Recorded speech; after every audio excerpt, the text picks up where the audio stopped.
Hi, எல்லாருக்கும் வணக்கம். இன்றைக்கி நான் சப்பாத்தியும் காலிஃப்ளவர் கிரேவியும் தான் டின்னருக்கு பண்ணியிருந்தேன். அந்த வீடியோ தான் உங்களோட ஷேர் பண்ண போகிறேன். சப்பாத்திக்கு மாவு பிசைஞ்சு வச்சுட்டேன். மாவு பிசைஞ்சிட்டு லாஸ்ட்டாக லைட்டாக எண்ணெய் ஊற்றிட்டு அது மேலே தடவி வச்சிட்டோம் அப்படின்னா சப்பாத்தி மாவு சாஃப்டாக இருக்கும். சப்பாத்தி ரொம்ப சாஃப்டாக வரும் சுடும்போது. அதுக்கப்புறம் காலிஃப்ளவர் கிரேவி ரெடி பண்ணுறதுக்கு காலிஃப்ளவரை கட் பண்ணி எடுத்துக்கிட்டேன். அதுக்கப்புறமா சுடுதண்ணியில் காலிஃப்ளவரை கொஞ்சம் நேரம் போட்டு வைக்கணும் இல்லையா, அதுக்காக சுடு தண்ணியும் போட்டுட்டேன். அப்புறம் கட் பண்ணி வச்ச காலிஃப்ளவரை அதுக்குள்ளே போட்டுட்டு கொஞ்சம் மஞ்சத்தூள் ஆட் பண்ணிவிட்டு அப்படியே விட்டுட்டேன்.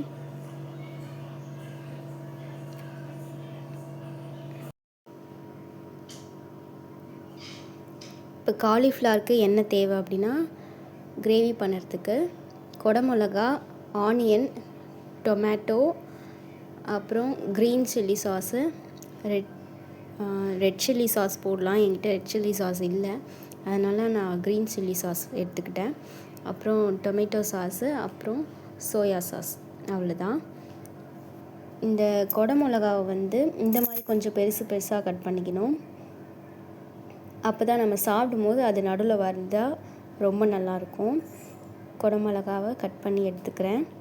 அதுக்கப்புறம் ஆனியனை ஒரு 2 ஆனியன் எடுத்துக்கிறேன், 2 குடமிளகா, 2 தக்காளி. நான் 4 பேருக்கு பண்ணேன். ஆனியனையும் அதே மாதிரியே கொஞ்சம் பெருசு பெருசாக கட் பண்ணிக்கணும். 2 ஆனியனையும் கட் பண்ணி எடுத்துக்கலாம். அதுக்கப்புறமா ஆனியனில் கட் பண்ணி எடுத்ததில் நம்ம கொஞ்சம் விரித்து விட்டுக்கணும். அந்த ஆனியனை கொஞ்சம் உதிர்த்து விட்டுக்கணும். ஆக்சுவலி அது வதக்கும் போதே அது உதிர்ந்துக்கும். ஆனாலும் என்னோடய சாட்டிஸ்ஃபேக்ஷனுக்காக நான் உதிர்த்து விட்டுக்கிட்டேன். கட் பண்ண ஆனியனை உதிர்த்து விட்டுட்டேன். இது லைட்டாக மஞ்சூரியன் மாதிரி நான் ட்ரை பண்ணேன். ஆனால் அது அப்படி வந்துச்சான்னு நம்ம லாஸ்ட்டில் பார்க்கலாம். ஸோ எல்லாத்தையும் உதிர்த்து விட்டுட்டேன். அதுக்கப்புறமா காலிஃப்ளவரை வடிகட்டி எடுத்துட்டு அதில் கொஞ்சம் மிளகாத்தூள் ஒரு ஸ்பூன் போட்டுட்டேன்.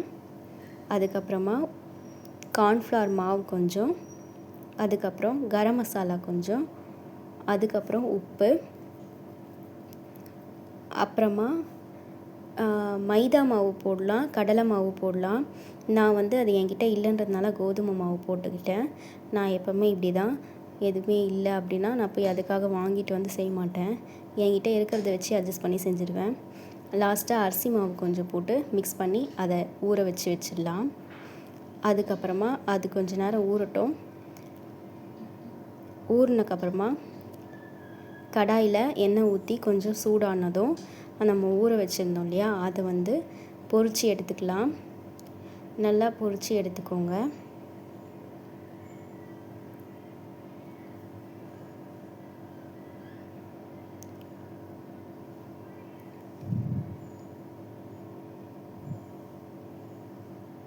நான் கடலை மாவு போட்டிருந்தா இது இன்னும் நல்லா ரோஸ்ட்டாக இருக்கும், நல்லா கலர்ஃபுல்லாக இருந்திருக்கும்.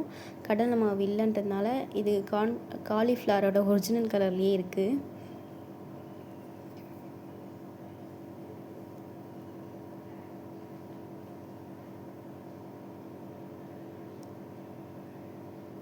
சைட் பை சைட் சப்பாத்தியும் நம்ம சுட்டு எடுத்துக்கலாம். சப்பாத்தியும் நான் உருட்டிகிட்டே தான் இதை பண்ணுறேன். ஸோ சப்பாத்தி ஒன்று போட்டு எடுத்துடலாம். நான் வீடியோவில் ஒரே ஒரு சப்பாத்தி தான் நான் போட்டு எடுத்திருக்கேன் வீடியோக்காக.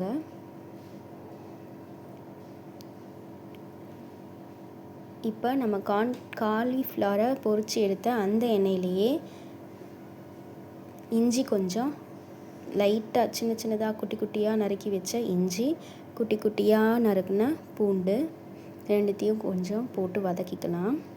வதங்கின உடனே வெங்காயம் நம்ம உதிர்த்து வச்சுருந்தோம் இல்லையா, அந்த வெங்காயத்தையும் போட்டு வதக்கிடலாம்.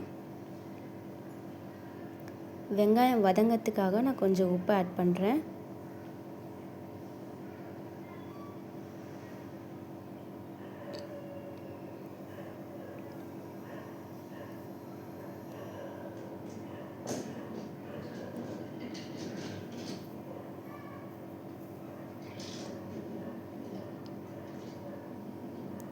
வெங்காயம் நல்லா வதங்கின உடனே நம்ம கேப்சிகம்மை ஆட் பண்ணிடலாம்.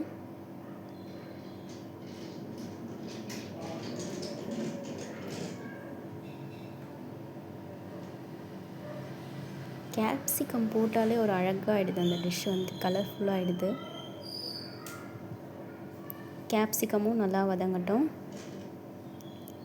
அதுக்கப்புறம் நம்ம தக்காளியை வந்து அரிஞ்சு எடுத்துக்கல, தக்காளியை அரைச்சி எடுத்துக்கிட்டேன், பேஸ்ட் மாதிரி அரைச்சி எடுத்துக்கிட்டேன். இது ரெண்டுமே வதங்கின உடனே தக்காளியும் போட்டு நம்ம வதக்கலாம். தக்காளியோட பேஸ்ட் அதையும் போட்டுக்கலாம். அதையும் போட்டு நல்லா வதக்கிடலாம்.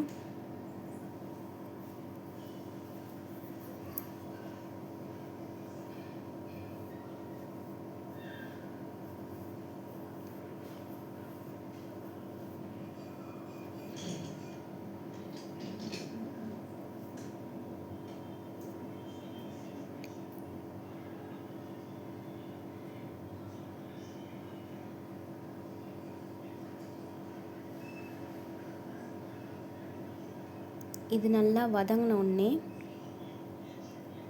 தக்காளி நல்லா வதங்கட்டும். வதங்கின உடனே டொமேட்டோ சாஸ் கொஞ்சம் ஒரு 2 ஸ்பூனு, சில்லி சாஸ் ஒரு 4 ஸ்பூனு, அதுக்கப்புறமா சோயா சாஸ் ஒரு 2 ஸ்பூன். இது எல்லாத்தையும் நான் இதில் ஆட் பண்ணிக்கிறேன். அப்புறமா கொஞ்சம் மிளகாய்த்தூளும் ஆட் பண்ணிக்கிறேன்.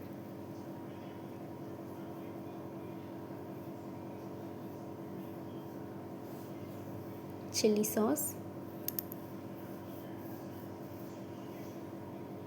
சோயா சாஸ்,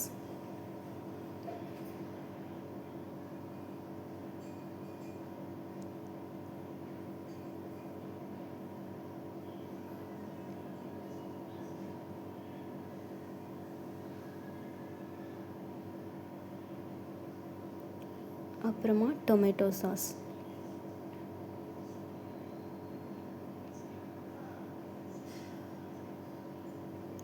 அப்புறமா நம்ம பொரிச்சு வச்ச காலிஃப்ளவரையும் இதில் மிக்ஸ் பண்ணிக்கலாம்.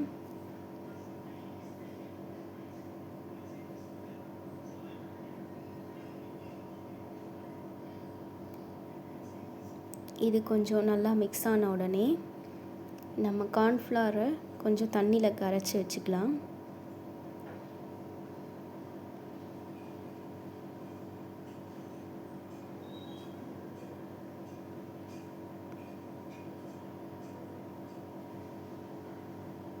அந்த தண்ணியவும் இதில் ஆட் பண்ணிக்கலாம். அவ்வளோதான், ரெடி ஆயிடுச்சு.